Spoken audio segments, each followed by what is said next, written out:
Hello, children. Very happy to meet you in the English class. Today, we are going to learn a poem. In our life, we have many struggles. Every day is not easy. So, this poem is on the topic life. It was written by Henry Van Dyke. Henry Van Dyke was an American author, a poet, an educator, and a clergyman. He served as a professor of English literature at Princeton University. He was elected to the American Academy of Arts and Letters and received many other honors. This poem is a sonnet. You know what's a sonnet? A sonnet has 14 lines only. And the word sonnet is derived from the Italian word sonetto, which means a little song or small lyric. In poetry, a sonnet has 14 lines and is written in Imbic Pentameter. I will talk about this later. The first 8 lines of a sonnet is known as octave, and the last 6 lines is known as sestet. So this poem, Life, that you're going to learn is a sonnet and it has 14 lines. So I told you iambic pentameter, a line with 10 syllables accented on every second beat. Now if you look at this sentence, let me but live my life from year to year. So if you see there are 10 syllables and every second syllable is stressed. So this is what means by iambic pentameter. Let's see the first 8 lines of the poem. I told you in a sonnet, the first 8 lines is called an octave. Let me but live my life from year to year, with forward face and unreluctant soul, not hurrying to, nor turning from the goal, not mourning for the things that disappear in the dim past, nor holding back in fear from what the future wails, but with a whole and happy heart that pays its toll to youth and age and travels on with cheer. So here the poet Henry Van Dyke is the speaker. And this poem is actually a reflection of his personal life. So he is giving advice to the readers from his personal experience. Okay?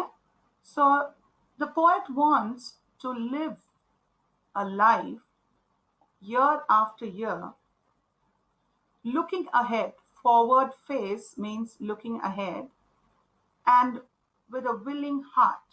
He wants to live his life. Okay? Not hurrying to. He does not want to run.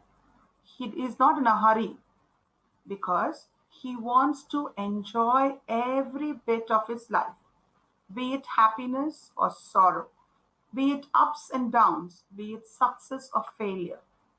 As his life goes on, he just wants to take it easy. And he does not want to turn from his goal.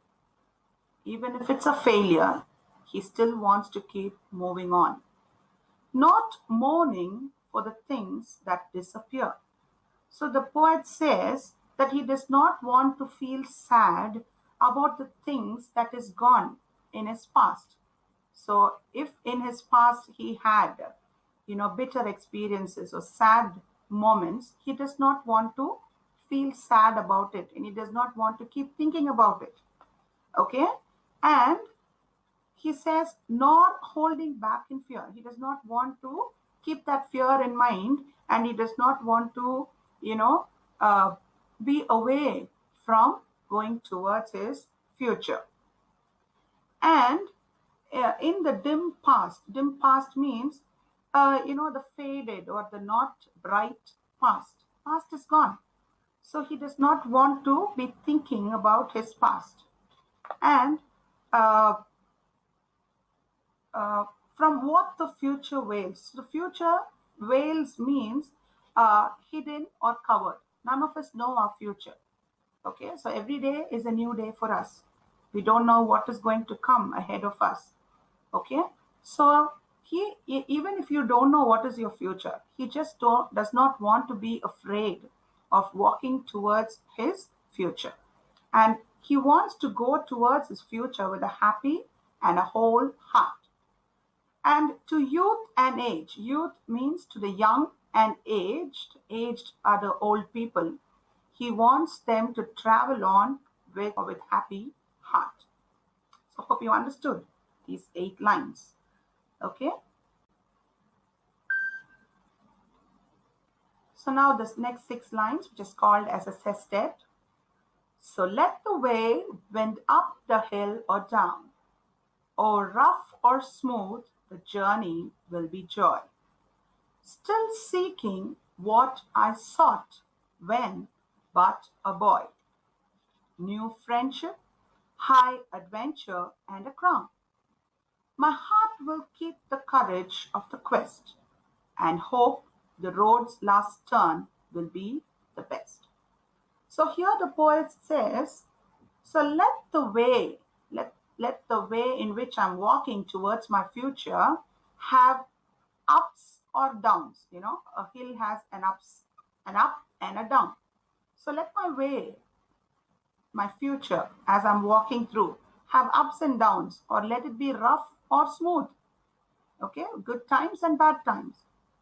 Okay, but the journey will be a joyful one. And still seeking what I sought when but a boy. So when he's still looking, or he's still seeking, okay, for what he was thinking of when he was a small boy. What he wanted when he was a boy was new friendship and great adventures. And definitely a crown means a prize or a position. When we work hard, we would like to get the first rank, or when you work hard you would like to pass, so that's a prize. So that is what he was thinking about when he was a boy. My heart will keep the courage of the quest. The quest means a long search for something that is difficult to find. All our future is a long search, isn't it? We will not know unless we go through it. So the quest is a long search for something that is difficult to find. So he says, my heart will keep the courage. He says his heart will remain courageous and he will pursue his desires. Okay. And hope the road's last turn will be the best. And he hopes that every turn in his life's journey will be the best. Okay. So hope you understood the poem. And like that, even now we are going through these tough times of corona, something that we have never come across in life. But this will not remain there always. We cannot blame the situation, but we have to keep going on and on. Okay, life has many ups and downs, many difficulties, many nice times, good times, many rough and smooth times, but life has to go on. So in this poem, there are certain poetic devices that are being used. You'd have learned in your ninth standard about alliteration. Alliteration means the repetition of consonant sounds. Now, I will tell you what is a consonant. You know, there are 26 alphabets, and in the 26 alphabets, A, E, I, O, U is known as vowels. Okay. Other than these 5 letters, the remaining 21 letters are known as consonants. So any word that starts with a consonant and if it repeats in the same line, it is called as alliteration. Now look at this sentence, not hurrying to nor turning from the goal. Now if you look at the blue words, not, nor, it starts with the consonant sound n. To, turning, the T, the T sound, turning, to, turning. So this is alliteration. The next one is rhyming words, which you know, it's similar sounds. It can have different spellings, but it will sound the same.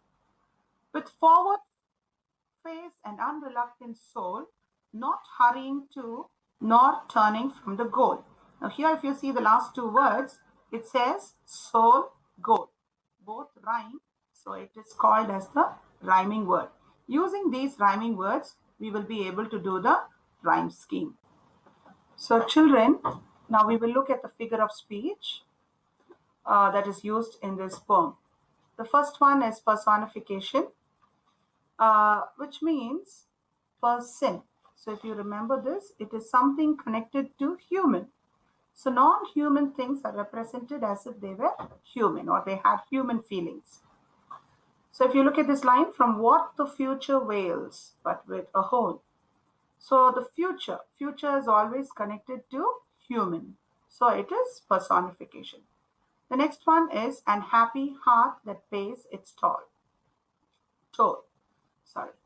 Happy heart, happiness is connected to human. So it is personification. The second figure of speech that you need to know is oxymoron. Oxymoron, you can remember O as opposite words.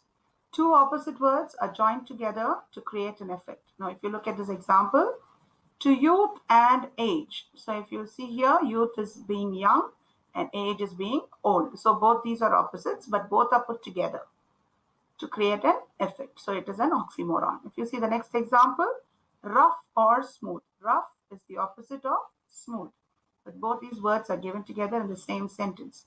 So these two are used as oxymoron. So hope you understood what is personification and what is oxymoron. Now, how will you be asked a question? Not mourning for the things that disappear in the dim past, nor holding back in fear from what the future wails, but with a whole and happy heart that pays its toll. Now, if you see here in the exam, they might give you 5 sentences, 4 sentences, or at least 2 sentences, and I'll ask you questions like this. The first question says, pick out the words that rhyme. So this simply means rhyming words. So if you look at the last word in each sentence, you will find if the words are rhyming or not. The first word is disappear. Disappear rhymes with fear. So you write like this, disappear hyphen fear. The next one is whole and toll. So you write like this with hyphen. The next question, bring out the rhyme scheme. So rhyme scheme, you must always remember, it is A, B, B, like that. So how will you write the rhyme scheme? First, you will see the rhyming words. The last word in each sentence, disappear and fear both rhyme. So it is A. Then whole and toll, both rhyme. So it is B and B. So the rhyme scheme in these 4 lines is A, B, B. Hope you understood this. Now, some of the meanings that I already used and told in the poetry is given here. Mourning is expressing great sadness. Wails, to hide or cover something. Crown, a prize or a position. Quest is a long search for something that is difficult to find. Unreluctant is willing to do something. Hope you enjoyed